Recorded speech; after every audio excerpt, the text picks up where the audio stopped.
নমস্কার বন্ধুরা, কালকে আমরা ওয়েস্ট বেঙ্গল পুলিশ এবং কলকাতা পুলিশ প্রিপারেশনের প্রথম ক্লাস করেছিলাম এবং আজকে করতে যাচ্ছি দ্বিতীয় ক্লাস জিকে। ম্যাথের অলরেডি 3টে ক্লাস আমরা আপলোড করেছি, প্রতিদিন 10টা করে, এবং জিকে করব 20টা করে। ঠিক আছে, তো আজকে জিকের প্রথম প্রশ্ন শুরু করা যাক। কি বলেছে? ভারতের সর্বোচ্চ সেনা সম্মান কোনটি? ভারতের সর্বোচ্চ সেনা সম্মান হলো পরমবীর চক্র।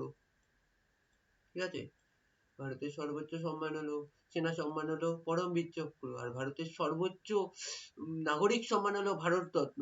কিন্তু নাগরিক সম্মান মনে রাখবে, নাগরিক সম্মান ভারত রত্ন, আর সেনা সম্মান পরমবীর চক্র। ঠিক আছে, পরের কোশ্চেনটা, সাইমন কমিশনের সদস্য সংখ্যা কত ছিল? সাইমন কমিশনের সদস্য সংখ্যা ছিল 7 জন। ঠিক আছে, ভারতের প্রথম কোন রাজ্য নিজস্ব ইথানল প্রমোশন পলিসি আনলো? ভারতের প্রথম রাজ্য হলো Bihar. Bihar ethanol promotion policy এনেছে। পরের কোয়েশ্চেনটা, সম্প্রতি আত্মহত্যা করে প্রয়াত খতিকা ফোগাস কিসের সঙ্গে যুক্ত ছিলেন?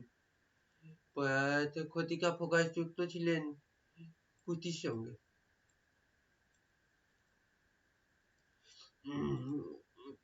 কে বলেছে উত্তল দর্পণ কোথায় ব্যবহার করা হয়?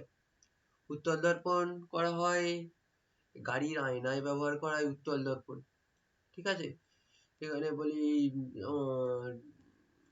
উত্তল দর্পণকে বলা হয় রিয়ার ভিউ মিরর বলা হয়। পরের কোশ্চেনটা, বৃক্কের গঠনগত কার্যগত একক কি? বৃক্কের গঠনগত এবং কার্যগত একক হলো নেফ্রন। এটা নেফ্রন হবে, নেফ্রন হলো বৃক্কের গঠনগত এবং কার্যগত একক। পরের কোশ্চেনটা যাক, কত সালে নীল কমিশন গঠিত হয়? নীল কমিশন গঠন করা হয় 1860 খ্রিস্টাব্দে নীল কমিশন গঠন করা হয়। ঠিক আছে, 1860 খ্রিস্টাব্দে। যে ভারতের অরণ্য গবেষণা কেন্দ্রটি কোথায় অবস্থিত? এটা একটি ইম্পর্টেন্ট কোশ্চেন। ঠিক আছে, ইম্পর্টেন্ট কোশ্চেন, যেটা ভারতের অরণ্য গবেষণাগার হলো দেরাদুন। দেরাদুনে ভারতের অরণ্য গবেষণাগার কেন্দ্র। কোশ্চেনটা বলছে সিমলা বৈঠক কত সালে হয়েছিল? সিমলা বৈঠক হয়েছিল তোমার 1945 সালে হয়েছিল সিমলা বৈঠক। ঠিক আছে, 1945 সালে। পরের কোশ্চেনটা, সর্বশিক্ষা অভিযান কবে শুরু হয়? সর্বশিক্ষা অভিযান শুরু হয় 2000 সালে। সর্বশিক্ষা অভিযান 2000 সালে শুরু হয়েছিল। ঠিক আছে, পরের কোশ্চেনটা বলেছে মিড ডে মিল প্রথম কোন রাজ্যে শুরু হয়? মিড ডে মিল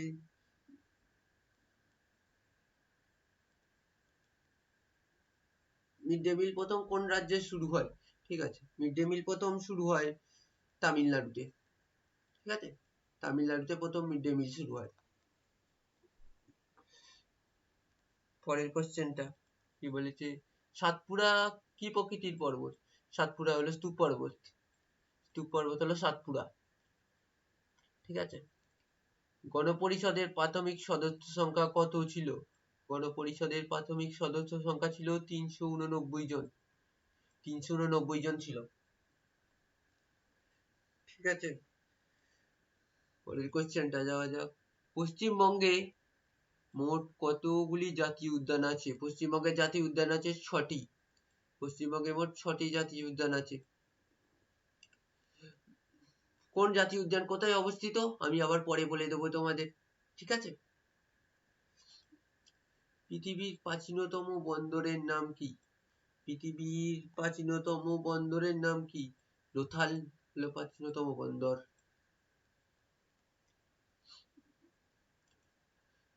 হরিদ্বারে গুরুকুল আশ্রম কে প্রতিষ্ঠা করেন?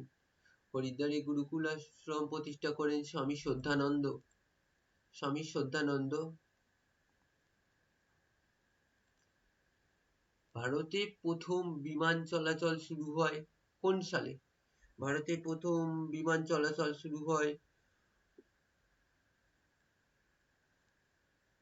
1911 সালে। ভারতে প্রথম বিমান চলাচল শুরু হয়, ঠিক আছে, 1911 সালে।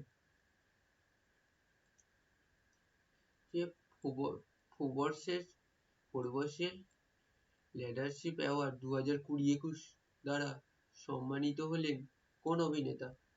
কোন অভিনেতা ফোর্বসের লিডারশিপ অ্যাওয়ার্ড 2021 দ্বারা সম্মানিত হলেন? সোনু সুদ।